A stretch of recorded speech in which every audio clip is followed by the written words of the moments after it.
देवेंद्र सिंह यादव को एक बार सुनिए। अभय जी आप ही को जवाब देना है। दुबे जी जरा यादव जी की बात सुनिए, जो आपके कार्यवाहक अध्यक्ष हैं एमपी के, उनकी बात को एक बार सुनिए, हमारे दर्शक भी सुने, आप जरूर जवाब दीजिएगा, फिर भदौरिया साहब के पास चले। वापस ले लेगा और मैंने टिकट ताकत से मांगा था कि इससे अच्छा चुनाव लड़ूंगा, मगर पैसे को देखते हुए हमारे कांग्रेस के नेताओं ने टिकट दिया। क्यों दिया उसको? क्या योगदान था उसका कांग्रेस के लिए? क्या योगदान था? कौन सा उसने संघर्ष करा कांग्रेस के लिए जो आपने उठा के उसको टिकट दे दिया? क्यों दिया? ये पार्टी हाईकमान को देखना चाहिए। आप हमारे जैसे कार्यकर्ताओं को मार रही है कांग्रेस। हमने जब टिकट मांगा दमदारी से मांगा, हम लड़ेंगे चुनाव, और आज भी हम यहाँ अकेले खड़े दमदारी से, मगर वो निकल गया, हम बताते हैं फिर उसको। नहीं, उसमें क्या पार्टी की गलती है? पार्टी क्यों देती है ऐसे लोगों को पैसे देखकर? बस पैसे दो, टिकट पैसे से दो, तुम पैसा देख के टिकट देते हो, काम का आधार नहीं बनाते हो। कार्यकारी अध्यक्ष हैं ये आपके इंदौर सिटी के, मैंने गलती से पहले एमपी कह दिया था, इंदौर सिटी के। ये इनकी बात आपको परेशान करती है अभय जी, जो ये कह रहे हैं, क्या ये मायने रखता है? देखिए, हमारे कार्यकर्ता की, और देवेंद्र यादव शहर का कार्यकारी अध्यक्ष है, लेकिन मैं जानता हूं वो कांग्रेस पार्टी के बुनियाद की पत्थरों की तरह है। मैं उसको इग्नोर बिल्कुल नहीं करूंगा। उसने पूरा जीवन समर्पित किया है पार्टी के प्रति, ये भी मैं स्वीकार करता हूं। लेकिन भारतीय जनता पार्टी भविष्य किस में देख रही? भारतीय जनता पार्टी मीनाक्षी लेखी में भविष्य नहीं देखती, पूनम महाजन में भविष्य नहीं देखती, हर्षवर्धन में भविष्य नहीं देखती, विदुड़ी में भविष्य नहीं देख। भविष्य किस में देखती है? अजीत पवार में भविष्य देख रहे हैं प्रधानमंत्री जी आप, आपका, जिस पर 70,000 करोड़ के घोटाले का आरोप लगाते थे। आप हसन मुंशरिफ में भविष्य देख रहे हैं प्रधानमंत्री जी, और सत्ता का पाठ हमें प्रजातंत्र का पाठ पढ़ा रहे हैं। आप प्रफुल्ल पटेल में भविष्य देख रहे हैं प्रधानमंत्री जी। आप उस बलात्कारी 3,000 जिसके सीडी की बात कही, आपके पार्टी के उम्मीदवार रहे हुए लोकसभा के, भारतीय जनता पार्टी के प्रदेश अध्यक्ष को चिट्ठी लिखी, वो कह रहा है सार्वजनिक रूप से कि 2023 में ही हमने इस बात का खुलासा कर दिया था। उसके बावजूद एक बलात्कारी का पीठ थपथपा रहे प्रधानमंत्री जी, उम्मीदवार बना रहे हैं आपके दल से। पूरे विश्व के इतिहास में इससे घृणित आरोप किसी पर नहीं लगा। आरोप इसलिए कह रहा हूं कि न्यायालय उसका फैसला करेगी। लेकिन आप भविष्य किस में तलाश रहे प्रधानमंत्री जी? भाग मुकुल भाग में, शुभेंदु अधिकारी में, हेमंत बिस्वा शर्मा में आप भविष्य तलाश रहे हैं। उन लोगों में, अशोक चौहान में, जिनको कहते थे कि विधवाओं की पत्नियों, सैनिकों की विधवाओं की पत्नियों की संपत्ति खा गया सार्वजनिक रूप से, उसमें भविष्य तलाश रहे हैं। तो मैं समझ गया कि इस प्रजातंत्र का भविष्य का हश्र आप क्या कर देना चाहते हैं। अरे चुनौती देते हैं, कुछ तो शर्म प्रजातंत्र की रखिए।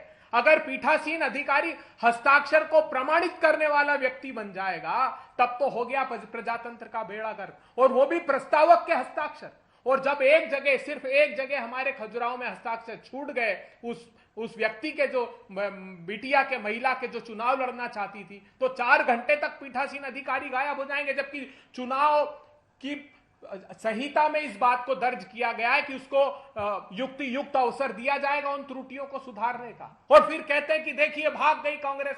अरे अगवा कर ले रहे हैं आप प्रजातंत्र को, हाथ जोड़कर प्रार्थना आइए लड़िए। और वैसे भी बता दूं, इन 2 चरणों की हार 7 चरणों में बरकरार रहने वाली। क्या यह देश देख नहीं रहा है? यह देश इन सारे कुकृत्यों को देख रहा है, इसका संज्ञान ले रहा है, और ऐसा सबक सिखाएगा कि इतिहास। सिर्फ 10 सेकंड का जवाब। इतने चरम पर आपने, सिर्फ 10 सेकंड का जवाब, सिर्फ 10 सेकंड का जवाब शिवम जी, सिर्फ 10 सेकंड का, सिर्फ 10 सेकंड। पहले चरण में इंडिया अलायंस, हाँ जी, पहले चरण में इंडिया अलायंस पस्त था, दूसरे में ध्वस्त, और तीसरे में समाप्त समस्त। बस एक ही चीज कहना चाहता हूं। अंजना जी ने आपकी पार्टी के बारे में सवाल पूछा, लेकिन शुरू हो गए भाजपा के बारे में। अरे हमें किसमें भविष्य दिखता है, ये हमारा काम है। आदरणीय प्रधानमंत्री जी को किसमें भविष्य दिखता है, पार्टी को किस कैंडिडेट में भविष्य दिखता है, वो हमारा काम है। हम जिताऊ कैंडिडेट दे रहे हैं और आप कैंडिडेट ही नहीं दे पा रहे हैं। अपना जवाब, इंट्रोस्पेक्शन करिए। जब इंट्रोस्पेक्शन नहीं कर रहे, इसी वजह से यह हालात है। भाजपा को क्या करना है, उसके लिए मैं बैठा हूं यहां पर बताने के लिए, और आदरणीय प्रधानमंत्री जी देखने के लिए बैठे हैं। अनुराग भदौरिया जी, अनुराग भदौरिया जी, कैंडिडेट नहीं मिल पा रहे आपको। सवाल है कि जी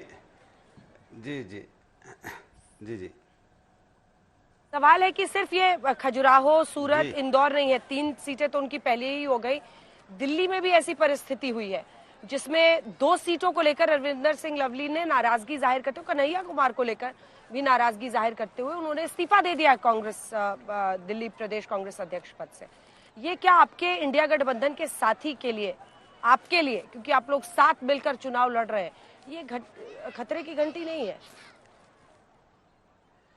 देखिए, अब भारतीय जनता पार्टी के साथ क्या बचा है? भारतीय जनता पार्टी को लग रहा है 2 चरण के चुनाव के बाद कि हम साफ हो चुके हैं। अब वो मुद्दों से ध्यान भटकाने के लिए देखिए किस तरह की घटनाएं, अब ऐसी घटनाएं अगर घट रही हैं तो जिम्मेदारी जैसे आपने सवाल उठाया, सवाल मेरा भी है। तो विजयवर्गीय वहां पे जो वहां पे कैलाश विजयवर्गीय क्या कर रहे हैं भाई? क्या ये साजिश नहीं है कि बीजेपी के नेता तुरंत पहुंच गए, फोटो भी ट्वीट हो गई? इसके मतलब भारतीय जनता पार्टी अपनी सत्ता का दुरुपयोग कर रही है, और जब सत्ता का दुरुपयोग होता है तो उसको अन्याय बोलते हैं, और अन्याय के साथ आप चुनाव लड़ना चाहते हो, लेकिन जनता तो न्याय करने को तैयार है। आज आपको बहुत अच्छे लगने लगे सिंधिया, तब आप कहते थे परिवारवादी, आज आपको बहुत प्यारे लग रहे हैं।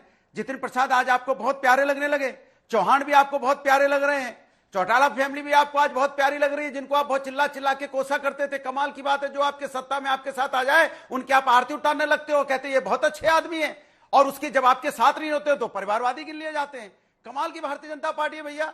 वैसे भ्रष्टाचार का आरोप लगाएगा, आपके साथ आएंगे तो फिर आरती उतार के कहते हो नहीं तो आदर्शवादी हो गए। ये कमाल है भाई भारतीय जनता पार्टी की राजनीति भी। ये सत्ता चाहते हैं किसी कीमत पे, और ये चाहते हैं, हम दूसरों से कहते हैं विपक्ष नहीं चला जा रहे, आप सत्ता चलाना कब जानते हो? सत्ता जो आप चला रहे हो उसको सत्ता चलाना नहीं बोलते, इसको सत्ता चलाना बोलते हैं। जिसको जो नीति आप जो बोल के आए थे जनता को, जो जनता से आपने वादे किए थे, क्या जनता के वादों पे आप खरे उतरे? क्या आपने बोला था इस देश के अंदर में आएंगे जब सत्ता आपकी आएगी तब यहाँ पे युवा खुश, खजुराहो में अगर समाजवादी पार्टी के उम्मीदवार, सुनिए ना अनुराग जी, अरे अनुराग जी, ये कोई गुड्डे गुड़िये का खेल तो है नहीं।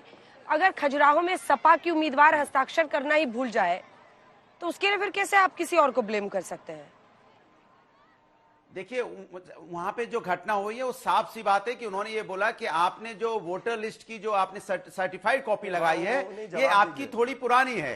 तो ये बताइए मुझे कि अगर 1 साल पुरानी अगर आपने कॉपी लगा दी तो आपका, हमें पता है जब आप नॉमिनेशन फाइल करते हैं तो दूसरे दिन बुलाया जाता है कि आइए आपको स्क्रूटनी करते हैं।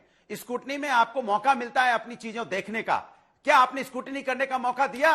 क्या आपने देखने का मौका दिया? स्क्रूटनी का मौका मिलता है अंजना जी, हम लोग चुनाव लड़ने वाले लोग हैं, और स्क्रूटनी में आपसे पूछा जाता है ये चीज आपकी छूट गई है, शाम तक पूरी कर दीजिए। क्या इन्होंने ये मौका दिया किसी को, या इंतजार करते पहन लिए बैठे रहते हैं तुरंत क्या कमी निकली खट कैंसिल? क्या ये हिंदुस्तान है क्या? इसकी ये हिंदुस्तान है, इसको आपने क्या समझ रखा है? कहीं यहाँ पे कोई है नहीं, माने कोई रूल रेगुलेशन चलेगा नहीं। स्क्रूटनी में बुलाया जाता है, स्क्रूटनी में बाकायदा बुलाया जाता है। तो इसलिए मैं कहना चाहता हूं भारतीय जनता पार्टी जिस तरह का अपने सत्ता का दुरुपयोग कर रही है, उसको पता है कि जनता ने उसका साथ छोड़ दिया। इसलिए अंजना जी, मैंने इनको बोला था जब आपने कहा था तू चल मैं आया, तो मैंने बोला मैंने इसी पे आपको 2 लाइन तुरंत बनाई थी।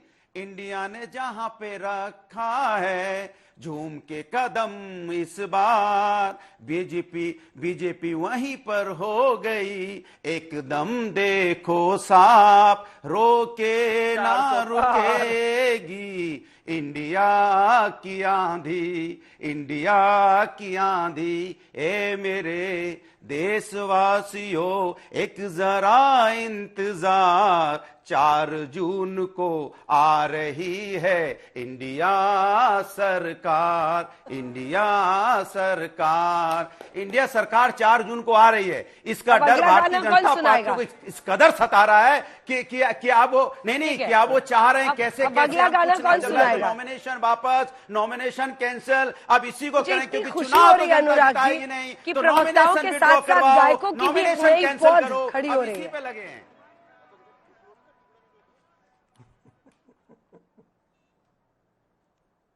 गायकों की भी एक नई पौध खड़ी हो रही है, ये बहुत दिलचस्प है अरविंद वाजपेयी जी।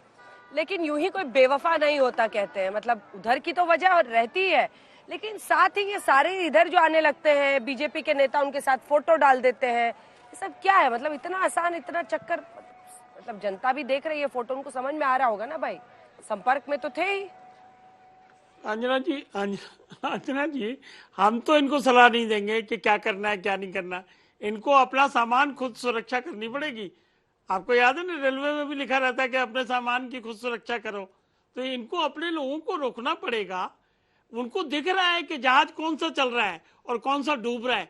पॉलिटिक्स में जो लोग होते हैं ना, वो लोग बहुत समझदार भी होते हैं, बहुत इंटेलिजेंट भी होते हैं, और जनता की नब्ज भी पकड़ते हैं, और उनको पता है कि चुनाव में 4 जून को क्या नतीजे आने जा रहे हैं। ये लवली जो दिल्ली प्रदेश के अध्यक्ष हैं कांग्रेस के, ऐसे ही छोड़ के चले गए। गौरव वल्लभ ऐसे ही छोड़ के चले, चिट्ठियां लिख रहे हैं बकायदा, और चिट्ठियों में बता रहे हैं क्या कंडक्ट है राजकुमार साहब का, इसलिए छोड़ रहे हैं। आप शक न करें, आप बिल्कुल शक की सुई हमारी तरफ न घुमाएं। बीजेपी का कोई रोल नहीं है। लोगों को पता है कि सत्ता में प्रधानमंत्री दोबारा आ रहे हैं, और इसलिए लोग छोड़ छोड़ के आ रहे हैं अपने भविष्य के लिए। और लेकिन बीजेपी में एक बात ध्यान रख लीजिए, जो भी लोग आ रहे हैं, अगर राष्ट्र को समर्पित करके आओगे, देश सेवा की नियत से आओगे, तब तो यहाँ पूछा जाएगा, वरना यहाँ भी कुछ नहीं पूछा जाएगा। तो ये भी ध्यान रखिएगा। और दूसरा, अभी अभय दुबे जी कह रहे थे कि जी व्यक्ति में भविष्य दिख रहा है, अजीत पवार में भविष्य दिख रहा है।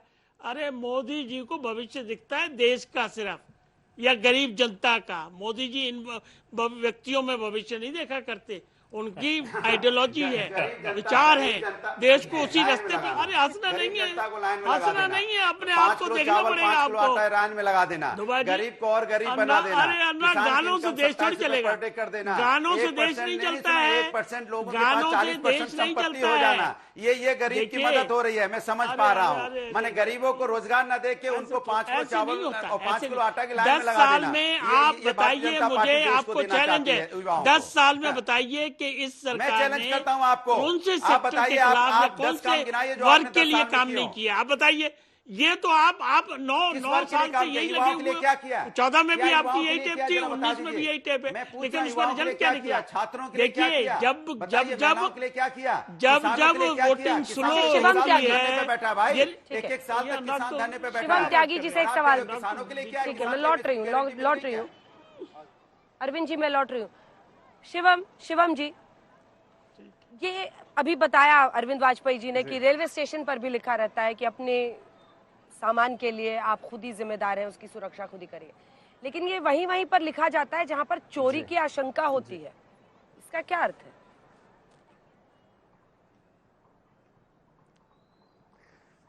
देखिए अंजना जी, सबसे पहले तो मैं एक चीज कहना चाहूंगा कि जो आपने गाने की बात कही अनुराग जी की, तो उन पर बस मेरे पास 2 ही लाइनें हैं कि हजारों ख्वाहिश ऐसी कि हर ख्वाहिश पे दम निकले, बहुत निकले मेरे अरमान लेकिन फिर भी कम निकले। इनको डिबेट में नहीं, आज तक साहित्य में इनकी जगह है। गाना गाएं, अच्छे से एंटरटेन करें लोगों को। चुनाव लड़ना इनके बस की है नहीं, एसी से बाहर निकल नहीं पाते।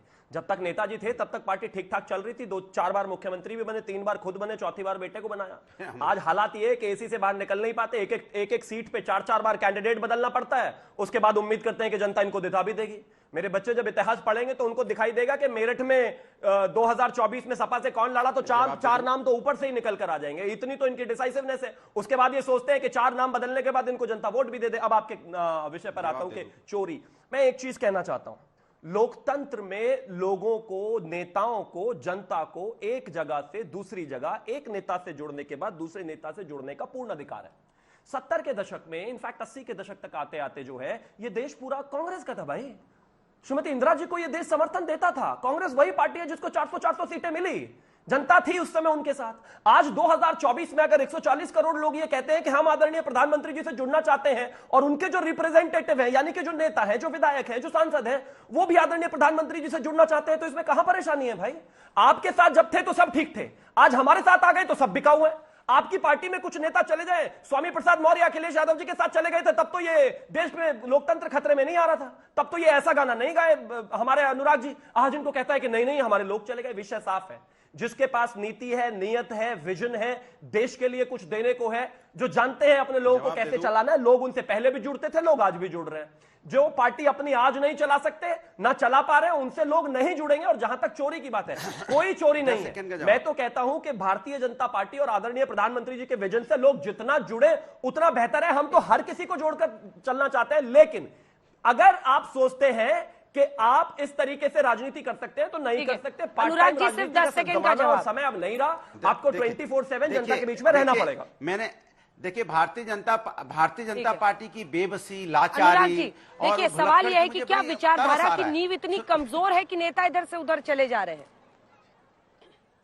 मैं वही तो इनसे पूछ रहा हूं कि भारतीय जनता पार्टी इतनी बेबस, इतनी लाचार कब से हो गई? वाजपेयी जी तो हमेशा लिखा करते थे। आप उनका भी सम्मान करना भूल गए क्या, अटल बिहारी वाजपेयी जी का? या उनका नेता नहीं मानते थे आप? उनको खाली कवि मानते थे और कहते थे वो मैंने कविता तो सुनाते थे, आपको आज आप उनको तक नेता नहीं मानते थे। साहित्य कमाल में की भारतीय जनता invitation पार्टी दिया है है, भाई। न्योता। भारतीय जनता पार्टी अरे मतलब जो न्योता कहती है बोला उस पर है। टिकती भी नहीं है। अंजना जी, आप तो आपको कहते आज थे तक कि साहित्य देश में में जगह 4 ही देंगे जातियां हैं, आप। युवा, अगली बार किसान, इंटरव्यू गरीब, वही महिला। होगा। युवाओं के नहीं, बारे में क्या क्या खूब बताइए, जानना मैं चाहता है तो कह युवा। रहा हूं, अच्छा है किसानों के भाई। बारे में क्या क्या शिवम जी, किसान बीच जानना में चाहता है, अच्छा महिलाओं के है। बारे में क्या शिवम क्या जी, जानना बीच में चाहता है, अच्छा है। गरीबों के लिए क्या क्या अच्छा है। जानना चाहता है। गरीबों को आपने लाइन में लगा दिया, आपने 5 किलो चावल 5 किलो आटा में। युवा यहाँ परेशान घूम रहा है, युवाओं के लिए क्या क्या आपने, रोजगार बेरोजगारी से आत्महत्या कर रहा है। महिलाओं के साथ अन्याय हुआ, किसने नहीं देखा महिलाओं के साथ अन्याय हुआ इस देश के अंदर में। ये 4 जाति बताने वाले लोग, इन चारों के लिए क्या किया मैं पूछना चाहता हूं। क्या किया आपने किसानों के लिए? किसानों ने क्या आत्महत्या नहीं की? क्या किसानों की मौतें नहीं हुई? क्या किसानों को एमएसपी की गारंटी मिल गई? क्या किसानों की इनकम दुगनी हो गई? बताइए आप, मैं जानना चाहता हूं। महिलाओं की बात करते हैं आप, बताइए आप मणिपुर महिलाओं के साथ क्या हुआ, पहलवान महिलाओं के साथ क्या हुआ, देश जानना चाहता है। युवाओं की बात करते हैं, बताइए युवाओं ने, बेरोजगार युवाओं ने आत्महत्या की कि नहीं की? छात्रियां पेपर लीक से परेशान है कि नहीं है? आप किसी के नहीं हो भाई, किसी के नहीं हो।